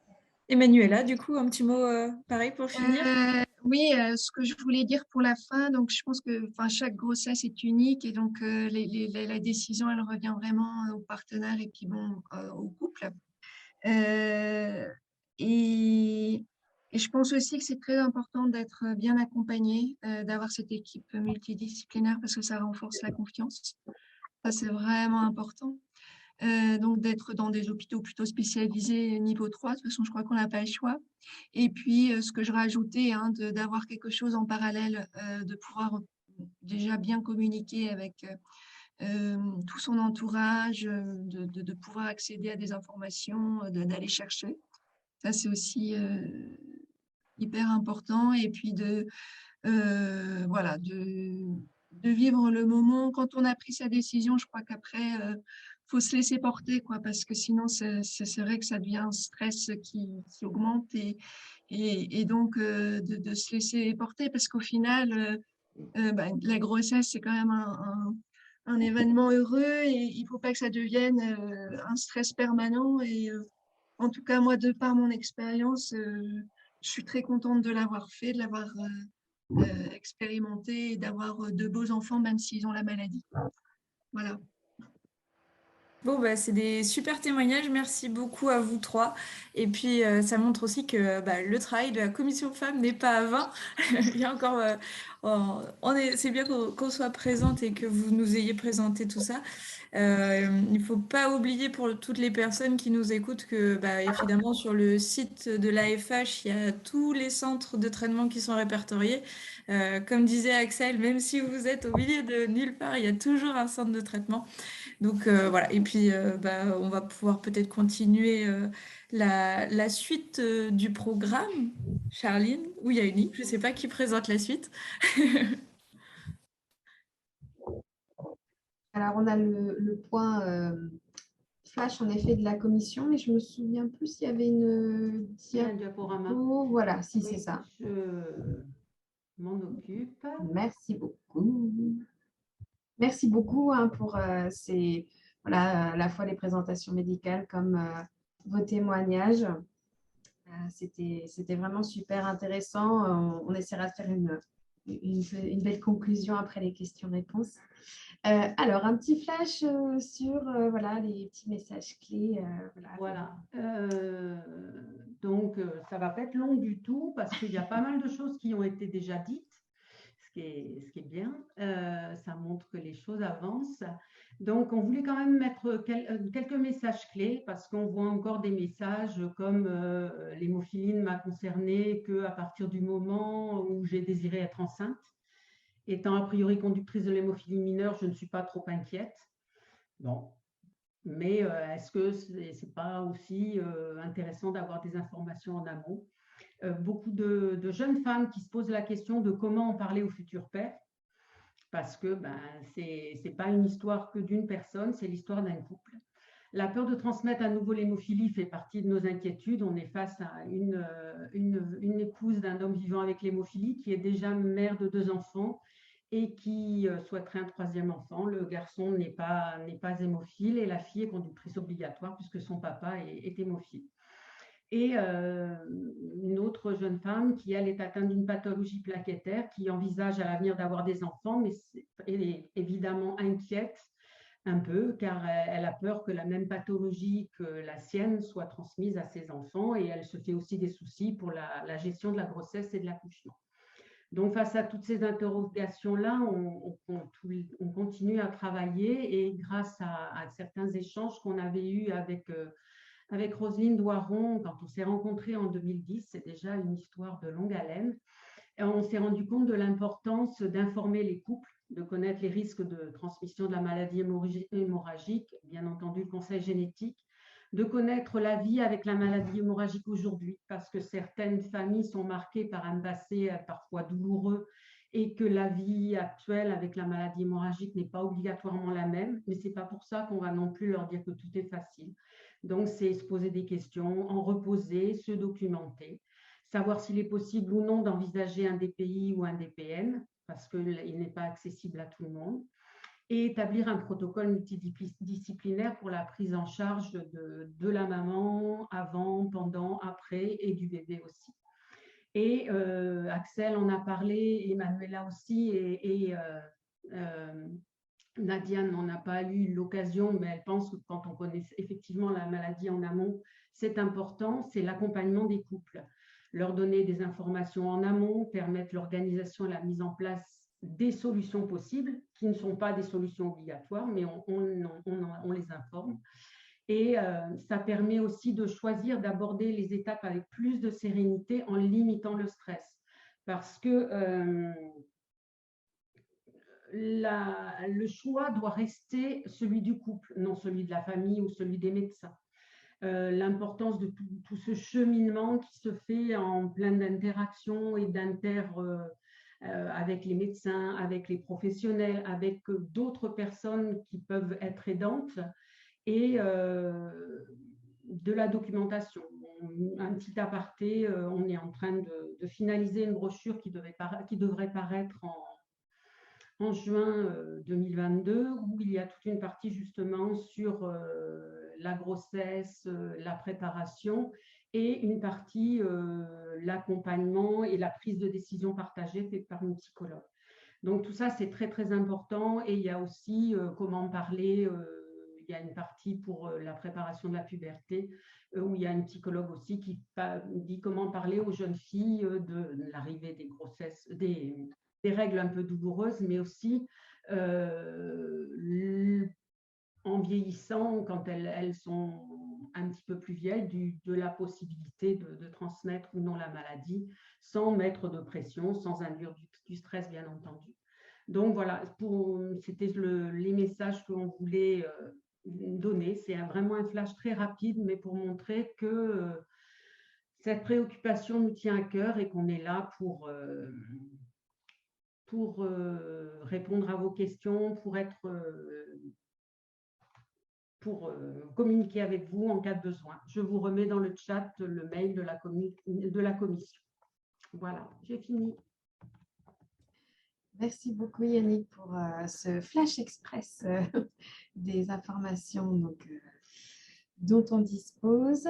Donc on va passer à la partie questions-réponses. Donc il y a eu quelques questions dans le chat. Donc j'ai par exemple une question pour le docteur Doiron par rapport à l'évolution du facteur Willebrand type 3 pendant la grossesse. Comment celui-ci évolue pour les types 3? Alors, effectivement, je ne l'ai pas montré. Il s'agit d'un nombre rare. Enfin, ça touche un petit nombre de personnes en France. La particularité du Willebrand type 3, c'est qu'il n'y a pas du tout de fabrication de facteur 8, de facteur Willebrand. Et donc, le facteur 8, d'ailleurs, aussi est extrêmement bas.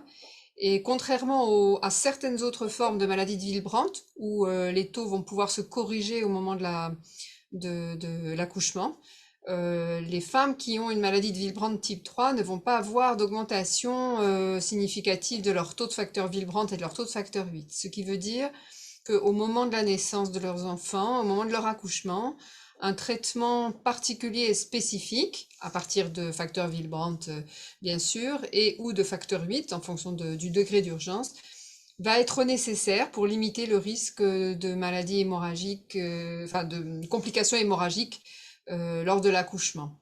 On a eu plusieurs grossesses chez des personnes qui avaient une maladie de Willebrand de type 3, avec des modalités de supplémentation avec du facteur Willebrand qui se sont très bien déroulées et qui ont permis d'accompagner l'accouchement de ces femmes sans complications hémorragiques.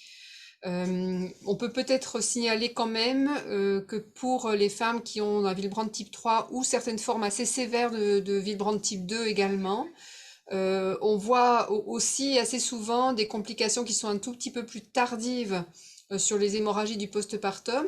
Ça, c'est pas forcément des hémorragies qui sont massives, importantes et sévères, mais ça peut être des pertes sanguines un peu chroniques et qui se prolongent dans la période qui suit le postpartum et auxquelles il faut faire attention parce que parfois on a intérêt à prolonger suffisamment la supplémentation pour empêcher que ça arrive, et en tout cas ça nécessite une surveillance particulière, d'avoir bien en tête les critères pour éventuellement reprendre un traitement si ça ne suffit pas. L'hexacil également, donc c'est la citranexamide est souvent très utile dans la période du postpartum pour ces femmes.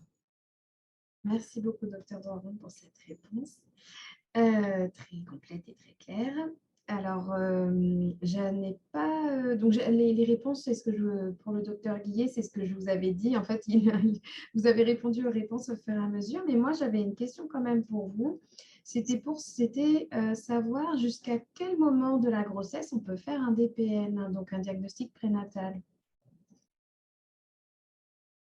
Oui, c'est une bonne question. En fait, on peut le faire. Alors, ça va dépendre de la pathologie, mais on peut le faire jusqu'à très tardivement, hein. Il y a des pathologies fœtales qui vont amener à des diagnostics très tardifs et des interruptions de grossesse tardives. Pour les maladies hémorragiques constitutionnelles, habituellement, c'est fait au tout début, au cours des tout premiers mois, des premières semaines. Donc plus tôt on le fait, finalement mieux c'est par rapport à l'aspect psychologique. Si on le fait tard, effectivement c'est terrible, hein, mais j'ai souvenir d'une femme qui conductrice d'hémophilie sévère, et ce qui avait amené, en fait, ça lui posait pas de souci de continuer si elle savait que c'était un garçon, si le garçon avait une hémophilie sévère. En fait, malheureusement pour elle, les obstétriciens ont été obligés de faire une interruption de grossesse très tardive, vers le 8e mois, non pas à cause de l'hémophilie, mais à cause d'un problème cardiaque. Qui ne pouvait pas, voilà, c'était compliqué, ça nécessitait une chirurgie qui était trop compliquée. On a rarement, ou pas, enfin, à ma connaissance, moi, j'ai pas jamais eu affaire à des interruptions de grossesse aussi tardives, hein, dans les maladies hémorragiques constitutionnelles. C'est beaucoup D'accord. plus tôt, dans les premières semaines. D'accord, c'était ma question parce que c'est vrai que du coup, la technique utilisée vous avez montré que ce n'était pas la même en fonction de la progression de la grossesse. Et donc, au final, on est pour les patients qui ont plutôt voilà, des troubles hémorragiques, on va être sur les premières techniques que vous avez présentées. Oui, on arrive rarement sur la ponction de sang fœtal. On peut arriver sur la myosynthèse, mais habituellement, on est au tout début. D'accord, merci beaucoup. Alors, ce que j'ai pas dit, c'est que j'aurais dû le dire, mais je voulais être positif. C'est quand même tous ces gestes de diagnostic prénataux peuvent, à part le diagnostic de sexe fœtal, peuvent être associés quand même à des avortements, hein, à des interruptions de grossesse, sans le vouloir. Hein. Le diagnostic qui provoque ça. Et donc, on est à moins de 1% pour la myosynthèse, jusqu'à 3-5% quand même, hein, dans ces diagnostics prénataux. Donc, c'est pas anodin de le faire. Et ça, les équipes, les conseils au conseil génétique, tout ça, c'est abordé. Donc, c'est des points supplémentaires à prendre en compte pour décider de faire un diagnostic prénatal. D'accord. Et en tant que professionnel de santé, comment, du coup, vous vous positionnez par rapport à cette prise de décision, justement, des parents, si éventuellement il y a connaissance, du coup, d'une MHC sévère, comment vous faites pour les accompagner dans cette prise de décision? Alors, pour moi, il y a un principe, c'est l'accompagnement, c'est l'accompagnement inconditionnel, sans jugement. Ça, c'est un principe de base. Par contre, et j'ai bien aimé tout à l'heure, vous avez parlé de prise de décision partagée, et ça, c'est vraiment le bon terme, et que finalement, la décision finale, elle est prise par le couple. Et dans ces cas-là, il faut leur présenter le maximum d'informations claires, que ça soit venant de la génétique ou venant de chez nous. Donc, dans ces cas-là, ce qu'on fait, on associe les deux consultations sur des temps un petit peu décalés, où il y a l'information génétique des généticiens, et puis notre information à nous. Moi, j'y tiens particulièrement, notre consultation, parce que ça permet d'expliquer où on en est dans l'hémophilie actuellement. Alors, c'est sûr que la situation est différente quand les parents ont déjà un petit qui a 2 ans, ils connaissent parfaitement l'information, l'actualité sur les thérapeutiques dans telle ou telle maladie hémorragique constitutionnelle. Mais on a des femmes qui peuvent être des filles d'hommes, par exemple hémophiles sévères, qui ont connu une histoire vraiment très différente de celle des enfants maintenant. Et donc ça, c'est des points extrêmement importants de leur expliquer tout ça, voire de faire appel à des PPR. On a la chance chez nous, on a trois mamans qui sont très très motivées, justement pour travailler tout ça là, alors surtout sur l'annonce diagnostique, mais aussi sur avant. Donc pourquoi pas. Je traduis donc PPR, Ah oui, pardon. parents, patients, ressources. Il n'y a pas de souci. Par rapport au diagnostic pré-implantatoire, j'ai des questions qui apparaissent au fur et à mesure dans le chat. Est-ce que vous pouvez nous dire quelles sont les chances que l'implantation des embryons fonctionne, c'est-à-dire en fait toutes les étapes, je suppose, qui sont très contraignantes, d'aller chercher donc, ces ovocytes, de gérer la fécondation, de faire les tests génétiques et en plus de les implanter. Est-ce que ça aboutit, moi, dans quel pourcentage? Je ne sais pas si vous avez des données là-dessus. Non, c'est une colle. En tout cas,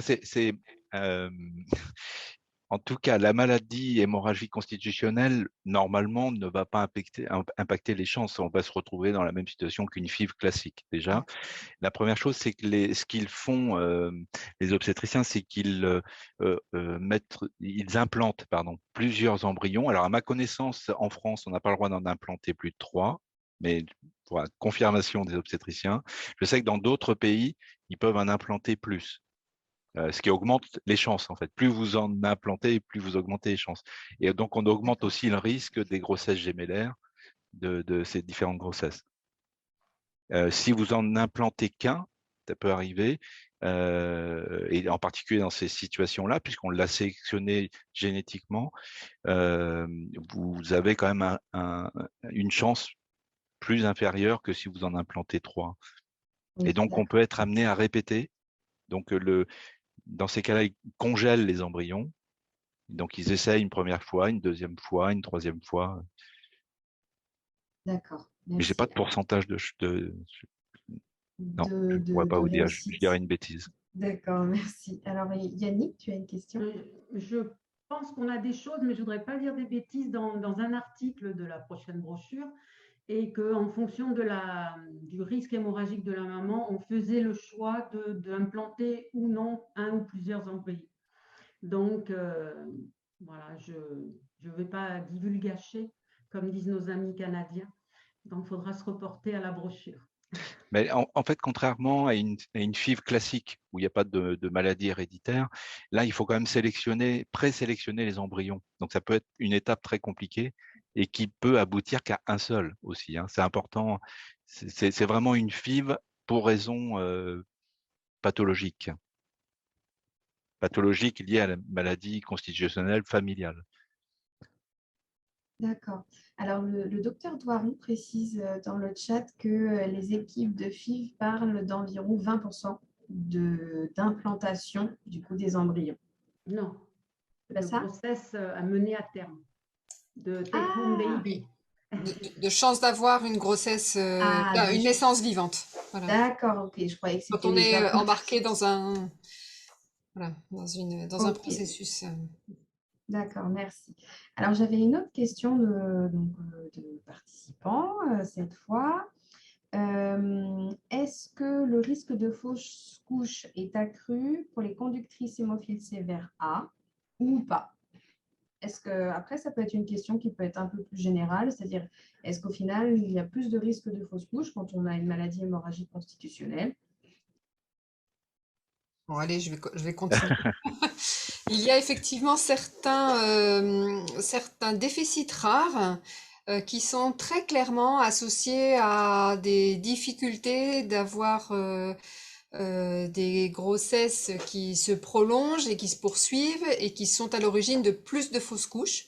Ce sont les déficits sévères en facteur 13 et les afibrinogenémies, donc le manque en total de fibrinogènes.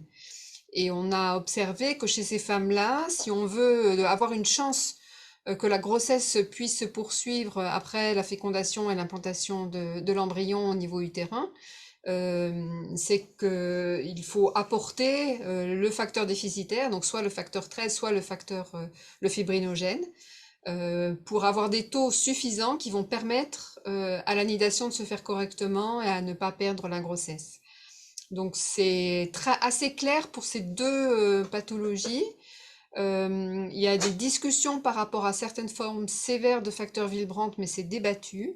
Et en tout cas, à ma connaissance, je n'ai jamais vu de risque accru de fausse couche dans les contextes de conductrices d'hémophilie sévère, que ce soit hémophilie A ou hémophilie B. D'accord, merci beaucoup pour cette réponse.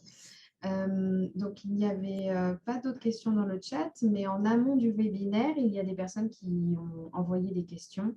Donc, c'est vrai qu'elles vont marcher un petit peu sur le webinaire suivant, donc sur le sujet qui portera sur la grossesse, mais je préfère quand même les poser pour que les personnes, si elles sont présentes, ne se sentent pas trop frustrées. Donc, la première question, c'est est-ce qu'il faut administrer des facteurs aux conductrices lors de l'accouchement? Et alors après, c'est très technique, c'est à quel moment c'est préférable ou c'est plus efficace, avant, après, voilà. Je suppose que ça va dépendre de chaque patient. Patiente, je vous laisse répondre. Bon, comme Rosine a répondu à la question précédente. Donc, en fait, tout va dépendre du facteur incriminé. Il y a des facteurs qui se corrigent au cours de la grossesse et en particulier qui peuvent se corriger au cours de la grossesse. Et donc, comme le facteur 8 ou le facteur Willebrand, mais tout dépend du taux de facteur 8 ou de facteur Willebrand à partir duquel on démarre une grossesse. Évidemment, on ne peut pas passer de 5% à 100% à l'accouchement. Et dans ces cas-là, ça nécessite donc un suivi. Et donc, idéalement, il faut déjà d'avoir un taux de base ou un bilan de base. Et puis, idéalement, alors pour essayer d'être général, d'avoir un suivi donc au 6e mois et d'autre part un autre suivi s'il y a nécessité au 8e mois de manière à préparer correctement les choses. Tout doit se baser en fait au mieux sur un protocole établi à l'avance avec les obstétriciens, les anesthésistes. Et ensuite, donc, pour répondre à la question, pour tous les différents facteurs, on va avoir des cibles à risque de saigner à l'accouchement. Et donc, si le tel taux est en dessous de ce seuil, ben dans ces cas-là, effectivement, il y aura indication à corriger le facteur en question. D'accord, parce que justement, il y avait une question donc, d'une femme conductrice d'hémophile qui a un taux de 76%, qui se demande s'il y a un risque quand même pour l'accouchement, puisqu'elle a eu un avis médical par rapport à où est-ce qu'elle peut accoucher ou pas. Et en fait, elle a pu accoucher dans un hôpital pour sa fille. Et là, on ne la laisse pas accoucher dans le même hôpital pour son fils. Donc, du coup, elle ne comprend pas trop la logique de cet accompagnement. Et elle se demande si, du coup, 76%, c'est parce que c'est estimé suffisant, en fait. Bah, c'est le taux basal, c'est le taux qu'elle a hors grossesse. Donc, Oui, si c'est une hémophilie A familiale, il faut s'attendre à ce que le facteur 8 soit largement au-delà de 100%. C'est pour ça que la plupart des conductrices d'hémophilia, au moment même de l'accouchement, il n'y a pas tant de saignements observés que ça. Par contre, les saignements, ce que disait le docteur Doiron tout à l'heure, les saignements vont être observés dans les semaines qui suivent, puisqu'on a une baisse du facteur 8 qui revient à l'état basal. Moi, j'aime bien avoir le taux basal hors grossesse, que ça donne une idée à combien elle risque de redescendre. Et donc, ça peut donner déjà une idée, une prédiction, même si ce n'est pas 100%, une prédiction de ce risque hémorragique dans le postpartum. D'accord. J'avais une question là, du coup, on remonte un peu dans le temps. Là, c'était sur l'accouchement. Et dans le chat, il y a une question qui est posée par rapport au cours de la grossesse. Si ça arrive qu'il y ait des petits saignements, par exemple à 3 mois, est-ce que ces saignements sont estimés, la question est très générale, hein, mais est-ce que ces saignements sont estimés plus dangereux quand on a une maladie hémorragique ou pas? C'est-à-dire, est-ce qu'il faut prendre plus au sérieux des micro-saignements qui ont lieu pendant la grossesse ou pas? Enfin, c'est la question posée. Je répondrai, alors là encore, hein, c'est variable en fonction de la maladie hémorragique familiale, mais de principe, oui. De principe, il faut être plus prudent chez ces femmes-là et adapter. Après, il faut s'adapter en fonction de l'anomalie qui existe. Si on prend l'exemple, là encore, hein, d'une femme qui est conductrice d'hémophilia et qui a ces petits saignements qui arrivent alors qu'on sait que le facteur 8 est à plus de 100%, on est plutôt beaucoup plus rassuré que si elle a un taux de facteur 8 qui est encore à 30%. Et donc là, il faut donc une prise en charge multidisciplinaire, là aussi très importante avec les obstétriciens, qui vont avoir recours à une surveillance échographique.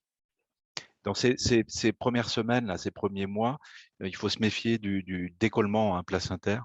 Donc, ils vont surveiller, mais qui existe chez toutes les femmes. Hein. C'est un décollement placentaire qui n'est pas dû initialement à la maladie hémorragique, mais quand il existe un problème de coagulation, Vous allez avoir un saignement qui va être plus important et qui peut entraîner une interruption de grossesse, hein. Donc, tout va dépendre en fait du niveau de coagulation.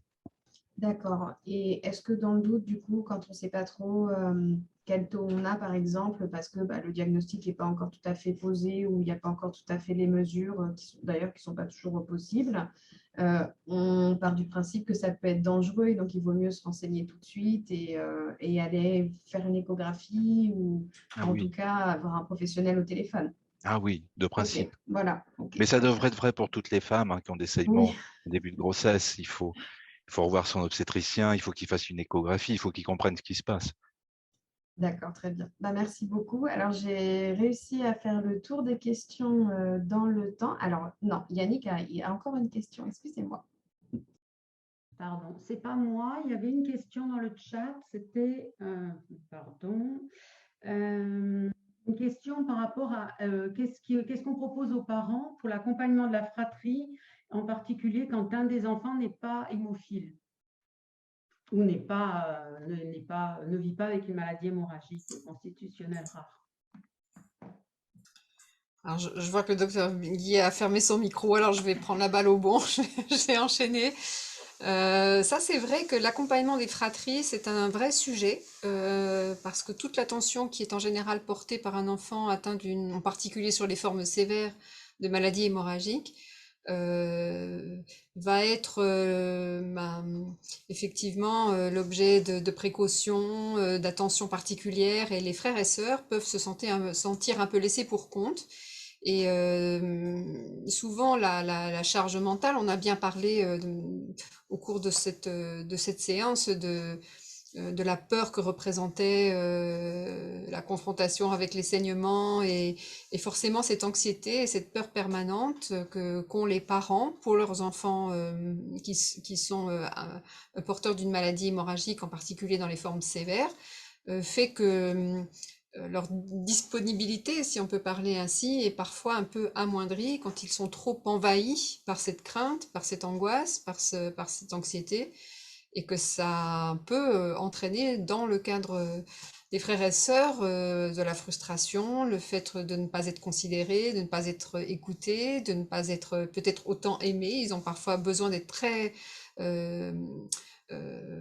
avec un soutien et soutenu sur l'amour de leurs parents et donc et de l'attention qu'on leur porte, et de pouvoir les rassurer sur ça, c'est vraiment quelque chose d'important. Il se pose aussi beaucoup de questions, c'est-à-dire qu'un enfant qui a une maladie sévère et qui vient régulièrement à l'hôpital pour ses bilans, pour être vu, c'est une sorte de boîte noire pour eux s'ils n'ont pas eu eux-mêmes l'occasion de voir un peu ce qui s'y passe à l'occasion de ces bilans. Et une des pistes possibles peut être aussi que les membres de la fratrie puissent rencontrer l'équipe médicale, accompagner leur petit frère ou leur petite sœur à l'occasion d'une venue pour se rendre compte de comment ça se passe et voir exactement ce qui arrive et puissent échanger avec l'équipe médicale, que ce soit l'infirmière du centre, que ce soit les médecins du centre, pour aussi parler, parce qu'ils ont aussi leurs propres inquiétudes en général sur leur frère ou leur sœur qui est atteint, et donc ils ont parfois leurs propres questionnements également. Et puis il y a aussi tout ce qui concerne, on peut dire, les différentes autorisations ou interdictions ou limitations de certaines activités physiques. Que par exemple un enfant atteint d'hémophilie sévère aurait de ne pas pouvoir pratiquer certains sports de contact et violents, ou plus violents, et que le grand frère ou le petit frère qui n'est pas atteint pourrait potentiellement pratiquer. Et donc ça crée parfois des difficultés pour les parents d'arriver à équilibrer tout ça. Il n'y a pas de solution miracle et magique, je crois. Il y a souvent beaucoup de bon sens, beaucoup d'amour qui est important pour les rassurer, et peut-être leur trouver un temps dédié, une activité dédiée qu'ils pourraient avoir avec leurs parents ou l'un des deux parents pour ne pas se sentir en marge ou délaissé par rapport à l'enfant qui est atteint. Ce sont des pistes, et puis il y a en général souvent dans les centres des ressources, soit auprès de psychomotriciens ou de psychologues qui peuvent aussi, lorsque les choses sont vraiment plus compliquées à gérer dans le quotidien, apporter du soutien aux familles, aux parents et à ces fratries. Il ne faut pas hésiter à frapper à la porte des centres pour ça aussi. Donc oui, ça permet d'avoir quelques solutions, quelques pistes en tout cas, de solutions pour ces fratries. Alors, du coup, je crois qu'on a fait le tour maintenant. Est-ce que je peux faire juste un petit commentaire? Oui, bien sûr, Non, docteur. c'est par rapport à tout à l'heure au Maïgline. Simplement un point historique qui avait été juste, donc ça prend 2 secondes. C'est que Richard May, donc c'est un Allemand, il l'a décrit en 1909, et Roger Eiglin, donc c'est une autre personne, il est suisse, il l'a redécrite en 1945, le syndrome. Voilà, c'est simplement par rapport à ce que Manuela, je crois, disait tout à l'heure. Oui, c'était Donc c'est 2 Manuela. personnes différentes. D'accord, c'est Voilà, la c'est tout. fusion des noms, en fait, c'est ça? Oui, c'est une redécouverte du syndrome quelques années après. D'accord, ok. D'accord. Eh ben, Voilà. merci pour cette C'est précision. tout. C'est vrai que la prononciation, du coup, fait un peu étrange. Merci beaucoup. Eh bien, écoutez, s'il n'y a pas d'autres remarques, on va passer à la conclusion. Alors, voici nos petits messages. Voici nos petits messages pour conclure. Donc déjà, ce webinaire, vous pourrez le regarder en replay. Il sera bientôt mis en ligne, donc sur le site de l'AFH, rubrique Commission Femmes. Et vous pourrez aussi retrouver les anciens webinaires donc dans la même rubrique. Il y aura donc un deuxième webinaire donc, qui portera cette fois sur la grossesse et l'accouchement. Donc, c'est vrai qu'il y avait déjà quelques questions ce soir, mais là, ce sera vraiment focalisé sur cette partie. Donc, à partir du premier semestre 2023. Et le prochain webinaire portera sur les femmes seniors. Donc, ce n'est pas une faute d'orthographe, il y a un ES à la fin. Le vendredi, donc 18 novembre 2022. Et n'hésitez pas donc à suivre la commission femmes sur le site internet, par les newsletters et les réseaux sociaux et l'AFH de manière générale. Donc, on va clôturer par un petit sondage pour savoir comment ça va. Donc, vous pouvez indiquer votre météo personnelle. Dans un premier temps, Ah oui. Ah oui. Comment le petit sondage. Oui, c'est ça. Le webinaire auquel vous avez assisté. Oui, merci Yannick. Donc, vous avez un petit encadré sondage normalement qui apparaît pour ceux qui ont malheureusement, pour ceux qui ont la bonne version de Zoom. Voilà, il n'y a qu'une seule question. Et donc, il y a ce petit sondage qui apparaît pour savoir comment vous avez trouvé le webinaire. Et vous pouvez aussi indiquer votre météo donc, personnelle dans le chat pour savoir voilà, si suite à ce webinaire, vous avez trouvé quelques réponses. Et donc, du coup, c'est plutôt ensoleillé. Ou si au contraire, ça a généré beaucoup d'inquiétudes. Attends, je vais en lancer le dernier. Vous pouvez le renseigner directement. Voilà, donc 1 c'est ensoleillé, 2 c'est et donc les personnes qui n'ont pas la version qu'il faut, vous pouvez le mettre dans le chat, on relève. Voilà, c'est ça. On va y arriver. Attendez, je le lance. Non, c'est pas bon. Alors ça c'est les résultats du coup du sondage. Non, ça c'était pas volontaire. Excusez-moi, c'est pas ça que je voulais faire. Ok. J'ai plus la main sur l'autre, excusez-moi, donc renseignez-le dans le chat. Désolée. Parce que moi, je ne sais plus comment arrêter le partage, là, le truc qui est devant mon écran maintenant. C'est en haut en général, Maryse. Tout en haut, à côté de du petit carré vert. Bon, j'ai arrêté. Tac. Super. Bon, on a globalement une météo pas trop mauvaise, hein, pas comme ce qu'on a en ce moment, hein, on va dire. Hein. Avec plutôt des 1, 2 et un petit 3, donc un peu mitigé. Donc, n'hésitez pas si vous avez des questions ou si vous avez des inquiétudes à contacter la commission. Donc, du coup, je vais clôturer en remerciant vraiment tout le monde donc, pour ce webinaire. C'est vrai que voilà, c'était très, très riche avec plein d'informations. J'espère que c'était intéressant et n'hésitez pas de nouveau à nous contacter. Yannick, tu veux rajouter quelque chose? Juste dire qu'on est ravis d'avoir partagé ce moment avec vous, que les questions peuvent venir après, effectivement, donc n'hésitez pas. Et puis, pour les personnes qui sont arrivées après, ce sera en ligne bientôt et on enverra le lien à tous les participants vers le replay. Voilà, donc encore merci. Et quand on voit le nombre de personnes qui sont venues, on se dit qu'on a encore notre intérêt à continuer à communiquer et à informer. Merci à vous. Donc, on va clôturer. Donc, voilà, et donc souhaiter à tout le monde une très bonne suite de soirée et puis à très vite pour les prochains webinaires. Merci à tous. Bonne soirée. Merci. Au revoir. Bonne soirée. Au revoir. Merci, merci beaucoup et merci pour vos présentations. Un plaisir. Merci. Au revoir.